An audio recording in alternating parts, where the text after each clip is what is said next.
ఆయన సీనియర్ రాజకీయ నాయకుడే. టీడీపీ హయాంలో అయితే జిల్లా రాజకీయాల్లో ఆయన హవా సాగింది. ఆ తర్వాత రాష్ట్రంలో సీన్ మారిపోయింది. టీడీపీ మాయమైపోయింది. అంతే, ఆయన కూడా సైలెంట్ అయిపోయారు.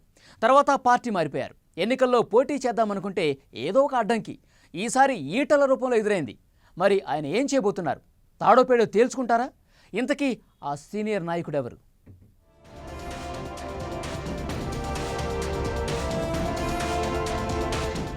టీడీపీ హయాంలో ఓ వెలుగు వెలిగిన మాజీ మంత్రి ఇనుగాల పెద్దిరెడ్డి ఇప్పుడు రాజకీయంగా విచిత్రమైన పరిస్థితి ఎదుర్కొంటున్నారు. హుజూరాబాద్ ఉప ఎన్నిక ఆయన రాజకీయ భవిష్యత్తుకు కీలకంగా మారనుంది. ప్రతిసారి ఎన్నికల్లో పోటీ చేయడానికి ఆసక్తి చూపుతున్నా చివరికి నిరాశే మిగులుతుందనేది ఆయన మాటల్లో స్పష్టమవుతోంది. ఇప్పుడు కూడా హుజూరాబాద్ నుంచి బీజేపీ తరఫున పోటీ చేయాలని భావించారు. కాకపోతే ఈసారి ఈటల రాజేందర్ రూపంలో ఆయనకు అడ్డంకి ఏర్పడింది. ఈటల తాజాగా బీజేపీలో చేరడంతో పెద్దిరెడ్డి ఆశలపై నీళ్లు చెల్లినట్టయింది.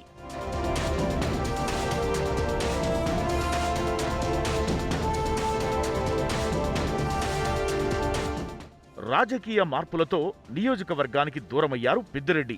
టీడీపీని వీడి బీజేపీలో చేరారు. మరోసారి హుజూరాబాద్ నుంచి పోటీ చేయడానికి ఎన్నికల కోసం వేచి చూస్తున్నారు. ఈటల వ్యవహారంలో బీజేపీ నేతలు తనతో సంప్రదించకుండానే నిర్ణయం తీసుకున్నారంటూ నిరసన గళాన్ని వినిపిస్తున్నారు. ఈ నేపథ్యంలో ఉప ఎన్నికల్లో పోటీకి ఆసక్తి చూపుతున్న పెద్దిరెడ్డి ఇప్పుడు పార్టీ మారతారనే ప్రచారం జరుగుతోంది.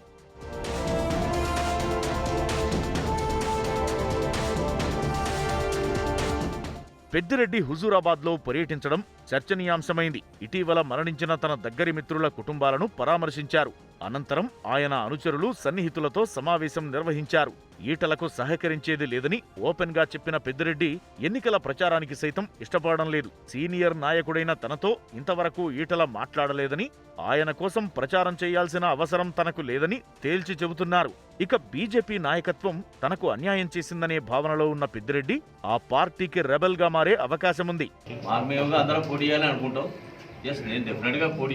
ఇక్కడికి 14లో పోటీ చేద్దాం అనుకున్నా. కారణాలు ఏమైనప్పుడు కూడా అవకాశం రాలేదు. 18లో అనుకున్నాను. సరే, మా పార్టీ ఇక్కడ పోటీ చేయడానికి అవకాశం లేకుండా కాంగ్రెస్తో అలయన్స్ వల్ల నేను పోటీ చేయలేదు. సరే, పోటీ చేసే అవకాశం వస్తే, ఈ ప్రజలకు సేవ చేసే భాగ్యం ఉంటే తప్పకుండా చేస్తాం. భారతీయ జనతా పార్టీ బలోపేతం అయిందంటే ఎవరు కాదండి. కనుక వ్యక్తులు రావడాన్ని అందరూ స్వాగతిస్తారు. దాంట్లో ఎవరికి కూడా సెకండ్ ఒపీనియన్ లేదు. కనుక హైకమాండ్ ఎవరిని పోటీ చేయాలని నిర్ణయిస్తే ఆ ఎన్నికల సమయం వచ్చినప్పుడు వాళ్ళు పోటీ చేస్తారు. పోటీ చేయని వ్యక్తులందరూ కూడా ఇంకొక రకంగా ఉపయోగపడతారు. హుజూరాబాద్లో సామాజిక సమీకరణాలను అంచనా వేస్తే బీసీ, రెడ్డి సామాజిక వర్గాలు బలమైన ఓటు బ్యాంకుగా ఉన్నాయి. ఆ ఓటు బ్యాంకు మద్దతు ఉన్నవారికే విజయావకాశాలు ఎక్కువ. ఇక్కడ రెడ్డి ఓట్లు కీలకంగా మారనున్న పరిస్థితుల్లో పెద్దిరెడ్డి రంగంలోకి దిగి తన సామాజిక వర్గ ఓట్లు మరొకరి ఖాతాలో పడకుండా చూసే పరిస్థితి ఉంది. ఈటల బీసీ నేత కావడంతో రెడ్డి ఓట్లు గంపగుత్తగా పెద్దిరెడ్డికి కలిసి వస్తాయనే అంచనా ఉంది. అందుకే టీఆర్ఎస్ లో చేరి పెద్దిరెడ్డి పోటీ చేస్తారనే ప్రచారం జరుగుతున్నా ఇంకా స్పష్టత రాలేదు.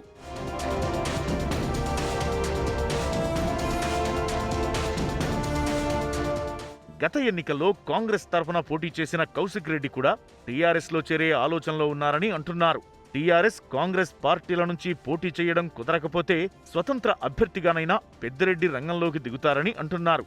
ఈ ఎన్నికలే ఆయన రాజకీయ భవిష్యత్తుకు కీలకంగా మారనున్నాయి. మరి పెద్దిరెడ్డి చివరకు రాజీ పడతారో, రంగంలోకి దిగి తాడోపేడో తేల్చుకుంటారో చూడాలి. రాష్ట్ర రాజకీయాల్లో ఇప్పుడు హాట్ టాపిక్ ఏంటంటే కల్వకుంట్ల కవిత చేసిన కామెంట్సే. ఆమె మనసులోని ఉద్దేశం ఎవరికీ అంతు చిక్కకపోయినా ఎవరికి తోచినట్టుగా వారు అంచనాలు, లెక్కలు వేసేసుకుంటున్నారు. అసలు ఏమేమి జరిగే అవకాశాలు ఉన్నాయన్న ఆలోచనలతో నేతలంతా బుర్రలకు పదును పెడుతున్నారు.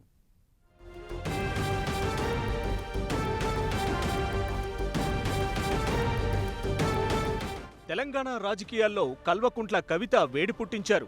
తన హాట్ కామెంట్స్ తో మరోసారి రాష్ట్రంలో చర్చనీయాంశమయ్యారు. జగిత్యాల్లో కవిత చేసిన వ్యాఖ్యలపై ఇప్పుడు రాజకీయంగా పెద్ద ఎత్తున చర్చ నడుస్తోంది. రాష్ట్ర రాజకీయాల్లో భవిష్యత్తులో అనూహ్య పరిణామాలుంటాయని ఆమె వ్యాఖ్యానించడంలోని ఆంతర్యాన్ని ఎవరికి తోచిన రీతిలో వారు అన్వయించుకుంటున్నారు. ఎవరికిష్టమొచ్చిన తీరులో వారు అంచనాలు వేస్తున్నారు.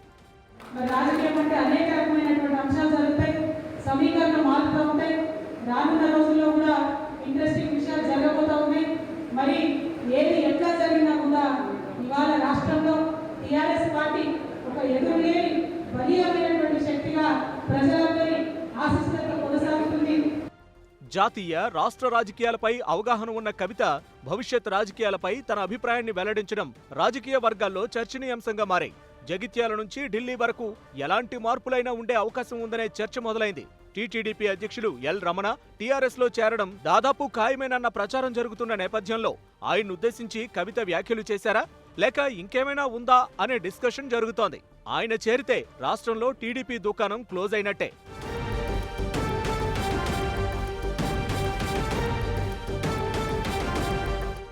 రాష్ట్ర స్థాయిలో పరిశీలిస్తే ముఖ్యమంత్రిగా కేటీఆర్ పదవి బాధ్యతలు తీసుకుంటారన్న ప్రచారం ఎప్పటినుంచో ఉంది. యాదాద్రి ఆలయం పునర్నిర్మాణం పూర్తయితే కేటీఆర్ సీఎం పదవిలో కొలువుదీరుతారేమో అనే ఆలోచనలు అధికార పార్టీ నేతల్లో మరోసారి మొదలయ్యాయి. రాష్ట్ర మంత్రివర్గంలో ఓ స్థానం ఖాళీ కావడంతో ఆ స్థానం మాత్రమే భర్తీ అవుతుందా, మంత్రివర్గ పునర్వ్యవస్థీకరణ ఉంటుందన్న ప్రచారం గత కొద్ది రోజులుగా ఉంది.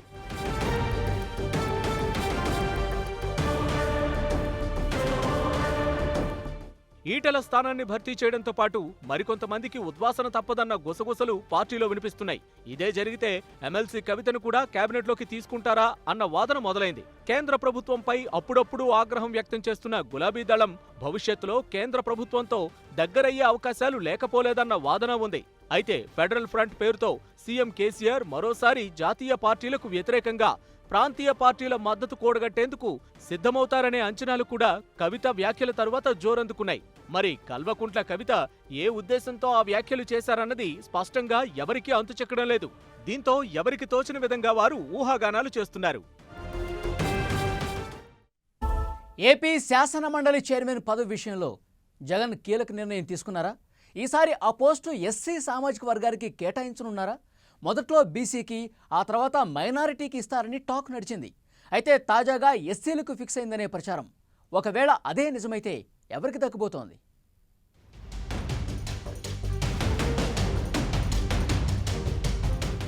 ఏపీ సీఎం జగన్ ఓ కీలకమైన నిర్ణయం తీసుకున్నారని టాక్. శాసన మండలి చైర్మన్ గా ఈసారి ఎస్సీకి ఛాన్స్ ఇవ్వాలని డిసైడ్ అయ్యారని చెబుతున్నారు. ఇప్పటి వరకు చైర్మన్ గా ఉన్న టీడీపీ ఎమ్మెల్సీ షరీఫ్ పదవీ విరమణ చేశారు. ఆ స్థానంలో మైనారిటీ నుంచే కొత్తవారు వస్తారనే ప్రచారం నిన్న మొన్నటి వరకు నడిచింది. మైనారిటీ కోటాలో రెండోసారి ఇక్బాల్ పదవి రెన్యువల్ కూడా చేయడంతో ఆయనకే మండలి చైర్మన్ పదవి కేటాయిస్తారని భావించారు. ఈలోపు తాజాగా చైర్మన్ పదవి ఎస్సీ సామాజిక వర్గానికి ఇవ్వాలని నిర్ణయించారనే టాక్ మొదలైంది.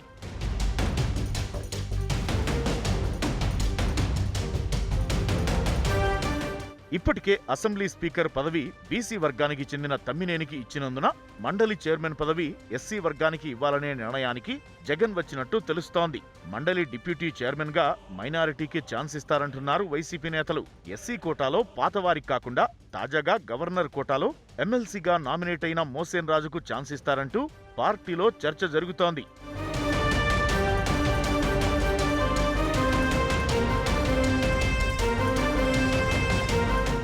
పార్టీలో మొదటి నుంచి ఉన్న మోసేన్ రాజు గతంలో జగన్ ఆదేశాల మేరకు టికెట్ వదులుకున్నారు. ఎస్సీకి ఇవ్వాలని నిర్ణయం తీసుకోవడంతో ఆయన పేరు పరిశీలనకు వచ్చిందని వైసీపీ పెద్దలు చెబుతున్నారు. జగన్ ఎప్పుడు ఎలాంటి నిర్ణయం తీసుకుంటారో, ఎవరికి అవకాశాలు ఇస్తారో చివరి వరకు కూడా తెలియదు. ఈ నేపథ్యంలో మోసేన్ రాజుకి పదవి దక్కుతుందో లేదో చూడాలి.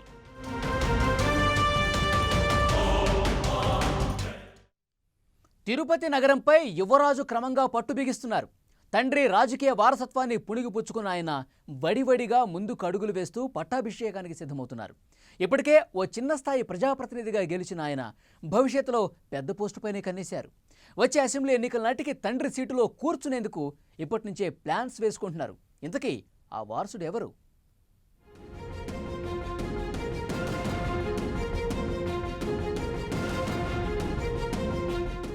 రాజకీయాల్లో భూమన కరుణాకర్ రెడ్డి అంటే అందరికీ సుపరిచితమే. రెండోసారి తిరుపతి ఎమ్మెల్యేగా కొనసాగుతున్నారాయన. దివంగత సీఎం వైఎస్ఆర్ హయాంలో రాష్ట్రంలో ఓ వెలుగు వెలిగిన భూమన ఇప్పుడు జగన్ సీఎం అయ్యాక ఆ స్థాయిలో దూకుడు చూపలేకపోతున్నారు. కారణాలు ఏవైనా రాజకీయంగా నెమ్మదించారు. రాజకీయ విమర్శలకు స్వస్తి పలికారు. రాజకీయ ప్రచారానికి దూరంగా ఉంటున్నారు. వచ్చే ఎన్నికల్లో పోటీ చేయబోను అని ఆ మధ్య సంచలన ప్రకటన చేశారు. అప్పటి నుంచే ఎమ్మెల్యే కరుణాకర్ రెడ్డి తనయుడు భూమన అభినయ్ రెడ్డి పేరు ప్రముఖంగా తెరపైకొచ్చింది.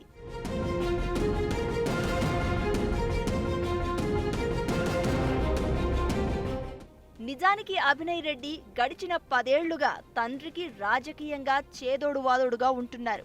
చిన్న వయసు నుంచే సొంత అనుచర గణాన్ని ఏర్పాటు చేసుకుంటూ వస్తున్నారు. తిరుపతి నగరంలోని ప్రతి వార్డులో సొంత మనుషులు ఉండేలా ప్లాన్ చేస్తున్నారు. మొన్నటి తిరుపతి కార్పొరేషన్ ఎన్నికల్లో అభినయ్ రెడ్డి కార్పొరేటర్గా ఏకగ్రీవమయ్యారు. రాజకీయంగా ఆయనకు ఇదే తొలి పదవి. తిరుపతి మేయర్ పదవి మహిళకు కేటాయించడంతో ఆయనకు అవకాశం లేకుండా పోయింది.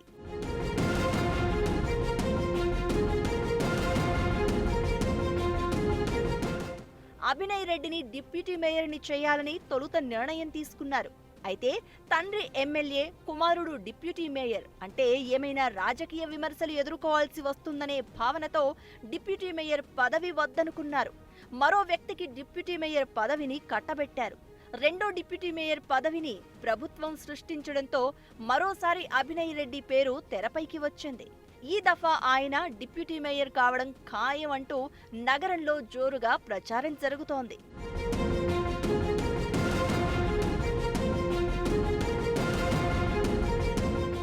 తనయుడిని ఎమ్మెల్యే పదవిలో కూర్చోబెట్టడం కరుణాకర్ రెడ్డి కలగా చెబుతారు.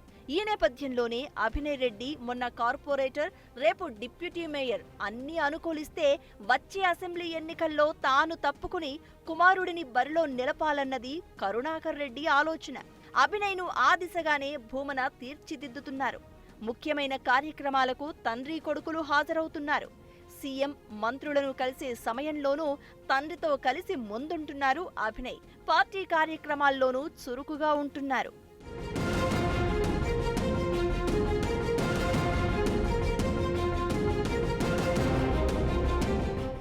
తండ్రి ఆలోచనకు అనుగుణంగానే అభినయ్ రెడ్డి సైతం పనిచేస్తున్నారని పార్టీలో అనుకుంటున్నారు. తిరుపతి నగరంపై క్రమంగా పట్టు సాధిస్తున్నారు. రాజకీయంగా, పాలనాపరంగా మరింత అవగాహన పెంచుకునేందుకు అభినయ్ రెడ్డి ప్రయత్నిస్తున్నారు. అంతా అనుకున్నట్టు జరిగితే వచ్చే అసెంబ్లీ ఎన్నికల్లో ఈ యువరాజుకు పట్టాభిషేకం చేయడం ఖాయమంటున్నారు. మరి చూడాలి ఈలోపు ఏం జరుగుతుందో. హుజూరాబాద్ ఉప ఎన్నికలు రాజకీయ రంగులను అటునుంచి ఇటు, ఇటునుంచి అటు మార్చేస్తోంది. నేతలు పాత పార్టీ కండువాలను మడతపెట్టి కొత్త పార్టీ కండువాలపై మక్కువ చూపిస్తున్నారు. తమ భవిష్యత్తును మార్చుకునేందుకు సిద్ధమవుతున్నారు. కాంగ్రెస్ పార్టీ తరఫున పోటీ చేసిన ఆ నాయకుడు ఈసారి అధికార పార్టీ టికెట్ కోసం మంతనాలు సాగిస్తున్నారు. కాంగ్రెస్ నేతల ఆగ్రహానికి ఇది కారణమవుతోంది. మరి ఆయన ప్రయత్నాలు నెరవేరుతాయా, లేక రెంటికి చెడ్డ రేవడైపోతారా? ఇంతకీ ఆ నాయకుడు ఎవరు?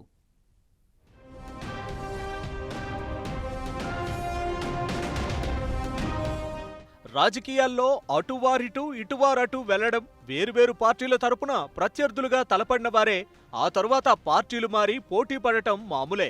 ఇప్పుడు హుజూరాబాద్లో కూడా అలాంటి పరిస్థితే ఎదురయ్యే అవకాశాలున్నాయి. కాంగ్రెస్ పార్టీ అభ్యర్థిగా గత ఎన్నికల్లో పోటీ చేసి ఓటమి పాలైన పాడి కౌశిక్ రెడ్డి మరోసారి తన అదృష్టాన్ని పరీక్షించుకోబోతున్నారు. మాజీ మంత్రి ఈటెల రాజేందర్పై పోటీ చేసి ఓడిన కౌశిక్ రెడ్డి ఎలాగైనా ఈ ఉప ఎన్నికల్లో విజయం సాధించాలనే లక్ష్యంతో ఉన్నారు. మరి ఈసారి కాంగ్రెస్ పార్టీ తరపున పోటీ చేస్తారా, లేదా పార్టీ మారతారా అనేది ఆసక్తిగా మారింది.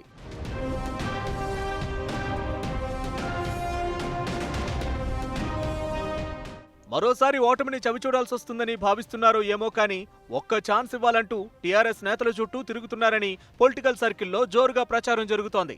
కౌశిక్ రెడ్డి మాత్రం అదంతా తప్పుడు ప్రచారంగా కొట్టిపారేస్తున్నారు.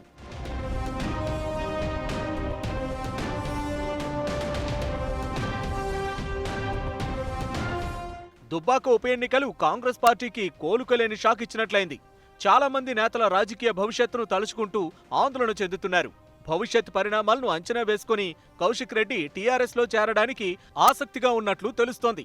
ఇప్పటికే టీఆర్ఎస్ వర్కింగ్ ప్రెసిడెంట్ ను కలిసిన ఫోటోలు వైరల్ కావడంతో కాంగ్రెస్ నాయకులు ఆగ్రహం వ్యక్తం చేస్తున్నారు. రాజ్యసభ సభ్యులు కెప్టెన్ లక్ష్మీకాంతారావు, సంతోష్ కుమార్లను కౌశిక్ రెడ్డి కలిసినట్లుగా ప్రచారం జరుగుతోంది.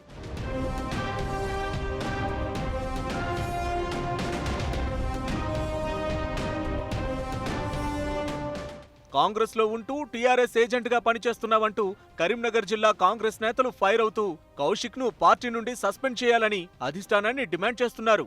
టీఆర్ఎస్ నేతల చుట్టూ తిరుగుతున్నా కాంగ్రెస్ అధిష్టానం పట్టించుకోవడం లేదని విమర్శిస్తున్నారు. టీపీసీసీ చీఫ్ ఉత్తమ్ కుమార్ రెడ్డి బంధువైనందునే కౌశిక్ ను మందలించడానికి కాంగ్రెస్ నేతలు సాహసం చేయడం లేదనే టాక్ ఉంది. ఆయన్ను పార్టీ నుంచి సస్పెండ్ చేయడం లేదని మాజీ మంత్రి ఎమ్మెల్సీ జీవన్ రెడ్డి ఆగ్రహంగా ఉన్నారు.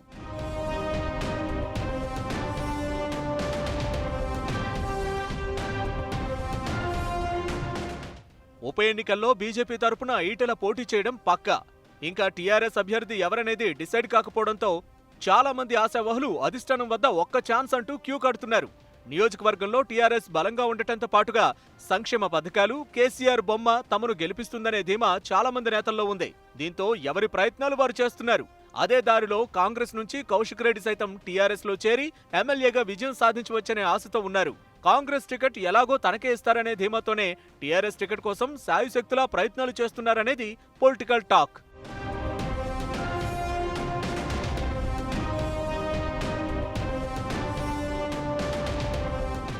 కౌశిక్ రెడ్డి పార్టీ మారితే ఆయన వ్యవహార శైలితో ఇబ్బంది పడాల్సొస్తుందని టీఆర్ఎస్ నేతలు అంటున్నారు. పార్టీలో ఉన్న వారికి టికెట్ ఇస్తే సహకరిస్తాం గానీ కొత్తగా చేరిన వారికి ప్రాధాన్యం ఇస్తే మాత్రం కష్టమేనని భావిస్తున్నారు. దీనిపై టీఆర్ఎస్ పార్టీ అధిష్టానం ఎలాంటి నిర్ణయం తీసుకుంటుందో చూడాలి. ఇది ఇవాల్టి political punch. Keep watching 10 TV, జనం కోసం నిజం కోసం.